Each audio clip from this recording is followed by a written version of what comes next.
सीखेंगे dice reasoning tricks, यानी कि जो ओपन डाइस होती है, स्टैंडर्ड डाइस होती है और जो नॉर्मल डाइस होती है आपकी, उसको कैसे सोल्व करते हैं। तो सबसे पहले हम ओपन डाइस की बात कर लेते हैं।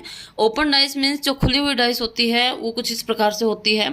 तो हमें ये याद रखना है कि जो ओपन डाइस होती है उसमें जो नंबर होता है, एक नंबर जो होता है उसको एक छोड़कर जो नेक्स्ट होता है, यानी जो अल्टरनेट नंबर्स होते हैं वो एक दूसरे के हमेशा अपोजिट फेस पे आएंगे। यानी कि अगर हम 2 देखेंगे तो 2 से एक छोड़ के यानी 6, और 3 से एक छोड़ के यानी 1, एंड 5 से एक नंबर छोड़ के यानी कि 4। तो ये अपोजिट फेस पे होंगे। यानी अगर हम देखें तो 5 का अपोजिट होगा 4, 2 का अपोजिट होगा 6 एंड 3 का अपोजिट होगा 1। तो इस तरीके से हम ओपन डाइस को सोल्व करते हैं।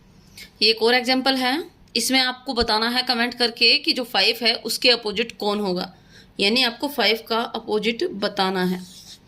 नेक्स्ट चलते हैं हम। नेक्स्ट क्वेश्चन देखते हैं। इसके अंदर आपकी जो डाइस है वो ओपन नहीं है बल्कि क्लोज्ड डाइस है। तो इसमें हमें देखना है कि अगर दोनों डाइस के अंदर कोई नंबर कॉमन है तो आपको सबसे पहले वो आपको आइडेंटिफाई करना है। तो अगर इसके अंदर हम देखते हैं तो इसके अंदर जो 3 है वो दोनों में कॉमन नंबर है। यानी अगर दोनों डाइस के अंदर एक नंबर कॉमन हो जाता है तो हमें उस नंबर से क्लॉकवाइज डायरेक्शन में मूव करना है। यानी कि दोनों में 3 और 3 कॉमन है तो 3 से हमें क्लॉकवाइज डायरेक्शन में मूव करना है दोनों ही केसेस में।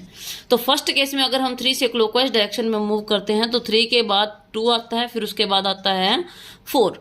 सिमिलर वे में हम इसमें भी हम 3 से क्लॉकवाइज डायरेक्शन में मूव करेंगे तो 3 के बाद आपका सबसे पहले आता है 5 और फिर आता है 1। यानी अब जो आपकी पेयरिंग हुई है वो बिल्कुल अपोजिट फेसेस की होगी। यानी कि 3 के अपोजिट तो 3 है ही, 2 के अपोजिट आपका यानी 3 तो कॉमन है दोनों में, यहाँ पे 2 के अपोजिट 5 होगा और 4 के अपोजिट 1 होगा। तो 2 के अपोजिट होगा 5 एंड 4 के अपोजिट होगा 1। हम एक क्वेश्चन और डिस्कस करते हैं।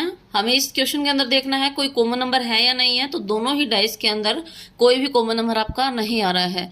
तो इस केस में हमें आइडेंटिफाई करना है कि जो आपकी जो डाइस है वो आपकी एक नॉर्मल डाइस है या फिर स्टैंडर्ड डाइस है। नॉर्मल डाइस और स्टैंडर्ड डाइस में क्या फ़र्क होता है। जो नॉर्मल डाइस होती है ना, अगर हम नॉर्मल डाइस की बात करें तो नॉर्मल डाइस में किन्हीं भी 2 एडजेसेंट साइड्स का सम अगर 7 आता है, किन्हीं भी 2 का, तो इसका मतलब है वो आपकी नॉर्मल डाइस है। और जो अपोजिट फेसेस हैं उनमें से किसी का भी सम आपका 7 नहीं आना चाहिए। तो आप यहाँ देख रहे हैं कि 2 के अपोजिट में किसी का भी ऐसा कोई भी ऐसा नंबर नहीं है जिसका सम उसके साथ 7 आए।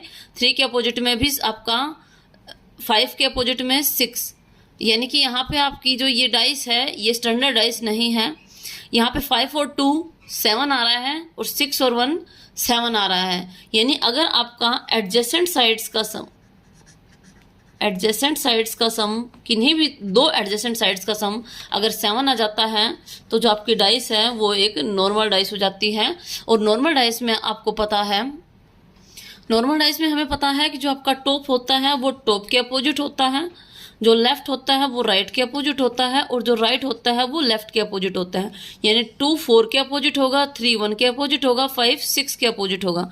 तो 5 आपका होगा 6 के अपोजिट, 2 होगा 4 के अपोजिट, 3 होगा 1 के अपोजिट। तो इस तरह से आप सोल्व कर सकते हैं। अब एक टाइप का क्वेश्चन अब हम देखते हैं। देखो ये जो 2 डाइस हैं, ना तो इनमें कोई कॉमन नंबर है और ना ही इनमें एडजेसेंट किन्हीं भी 2 नंबर्स का सम 7 आ रहा है। इसका मतलब है कि ये जो डाइस है आपकी ये नॉर्मल डाइस तो नहीं है।